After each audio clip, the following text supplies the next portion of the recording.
बहुत समय पहले की बात है। एक राजा के 2 पुत्र थे, सत्यम और शिवम। सत्यम राजा के पहली पत्नी के पुत्र थे और शिवम उनकी छोटी रानी के। राजा ने अपनी बड़ी रानी के मृत्यु के बाद दूसरी शादी कर ली थी, लेकिन छोटी रानी अपने दोनों बेटों में कभी भी भेदभाव नहीं करती, बल्कि दोनों को हमेशा एक जैसा प्यार करती। सच कहे तो बड़े बेटे सत्यम का और भी ज्यादा ख्याल रखती थी, ताकि उन्हें अपनी माँ की कमी महसूस ही ना हो। राजा अब धीरे धीरे बूढ़े हो चले थे। उन्हें हर वक्त अपने मरने का डर बना रहता था और वह यह सोच परेशान भी रहने लगे थे कि मेरे न रहने पर दोनों राजकुमारों में से राजा कौन बनेगा।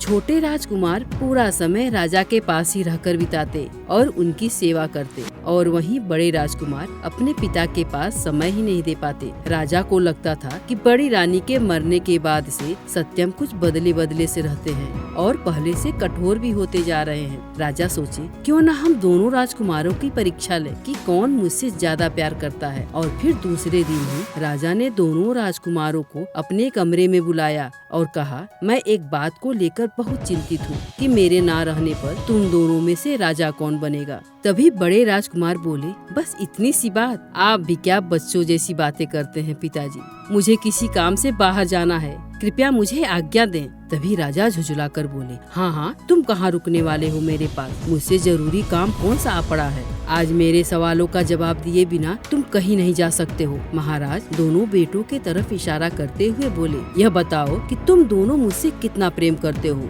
जिसका जवाब मुझे ठीक लगेगा वही मेरे न रहने पर इस राज्य का राजा बनेगा। तभी छोटे राजकुमार बोले, पिताजी मैं आपसे बहुत प्रेम करता हूँ। सच कहे तो दुनिया की पूरी धन दौलत मेरे पास रख दिया जाए और एक तरफ आपको, जिसमें से एक को चुनना हो तो मेरे लिए सबसे मूल्यवान आप होंगे। राजा प्रसन्न होते हुए छोटे बेटे को शाबाशी देते हैं और कहते हैं, शिवम तुमसे यही उम्मीद थी। और फिर राजा ने बड़े बेटे सत्यम की तरफ इशारा करते हुए कहा, और तुम? तभी बड़े राजकुमार बोले, पिताजी आप मेरे जीवन में नमक के समान हैं। राजा आश्चर्यचकित होकर कहने लगे, नमक? तुमने मेरी तुलना नमक से की? और गुस्साते हुए बोले, तुम्हारी हिम्मत कैसे हुई मेरी तुलना नमक से करने की?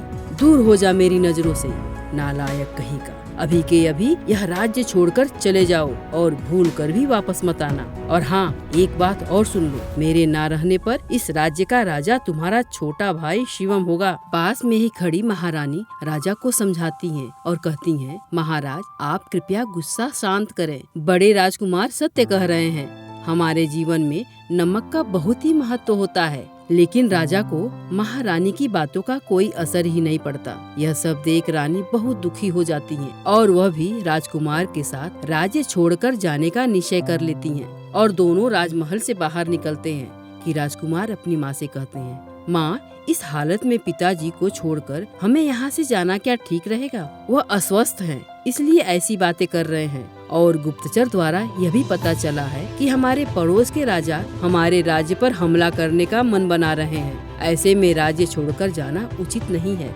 रानी माँ भी हाँ में सिर हिला देती हैं और कहती हैं, लेकिन किया क्या जाए? तब बड़े राजकुमार कहने लगते हैं, माँ मैं नगर के बाहर बरगद के पेड़ के नीचे एक पागल का वेश बनाकर रहूंगा और आप महल वापस चले जाएं। लेकिन महारानी महल न जाकर कुछ दिन के लिए अपने माँ के घर चली जाती हैं। इधर महल में छोटे राजकुमार मन ही मन बहुत खुश थे। अब तो वह राजा बनने का ख्वाब भी देखने लगे थे, लेकिन इस काम में रुकावट थे उनके पिता। छोटे राजकुमार उन्हें अपने रास्ते से हटाने के लिए कुछ योजना बनाने लगा। और फिर एक दिन दासी राजा का खाना लेकर आती है। राजा खाना खाने लगते हैं, लेकिन खाना एकदम फीका था। राजा कहने लगे, इसमें तो नमक पड़ा ही नहीं है। लेकिन दासी इस बात को मानने के लिए तैयार ही नहीं थी। राजकुमार शिवम भी उस खाना को चखते हैं और राजा को झूठा साबित कर देते हैं। लेकिन सच बात तो यह थी कि खाने में नमक पड़ा ही नहीं था और यह काम हुआ था छोटे राजकुमार के कहने पर, क्योंकि वह राजा को पागल साबित करना चाहते थे। और ऐसे ही एक दिन राजा को पागल घोषित कर कमरे में बंद कर दिया गया। छोटे राजकुमार अब अपने पिता की जगह राजा बन जाते हैं। लेकिन जब यह समाचार बड़े राजकुमार को मिली तो वह तुरंत ही पिताजी से मिलने राजमहल आते हैं। लेकिन छोटे राजकुमार शिवम उन्हें अंदर जाने से रोकने का पूरा प्रयास करते हैं। उसी समय महारानी भी अपने हाथों में खाना से भरा थाली लेकर वहाँ आ जाती हैं और फिर अपने साथ बड़े राजकुमार को महाराज के पास अंदर लेकर जाती हैं। महाराज का बुरा हाल देख राजकुमार और महारानी की आंखें भर आती हैं। राजकुमार सत्यम उन्हें अपने हाथों से खाना खिलाते हैं। राजा खाना का एक निवाला खाते ही बोल उठते हैं, मिल गया स्वाद, नमक का स्वाद मिल गया, शायद मैं ठीक हो गया। और यह कहकर खाना को जल्दी जल्दी अपने दोनों हाथों से खाने लगते हैं। तभी राजकुमार सत्यम कहते हैं, पिताजी, नमक का मोल उतनी कम भी नहीं होती जितना आप समझते थे। राजा बोले, मुझे माफ कर दो बेटा, आज अपनी गलती का एहसास मुझे हो गया है। मेरी बुद्धि भ्रष्ट हो गई थी जो मैंने नमक के मूल्य को नहीं समझा। तभी महारानी कहती हैं, हाँ महाराज, खाना कितना भी स्वादिष्ट बना हो, अगर उसमें नमक न डाला जाए तो वह खाने लायक नहीं होता। तभी बड़े राजकुमार कहने लगे, यह सब बातें तो मैंने आपसे ही सीखी है माँ, कि जीवन में कुछ लोग नमक के जैसे होते हैं, जिनके रहने पर तो नहीं मगर ना रहने पर उनके महत्व का पता चलता है।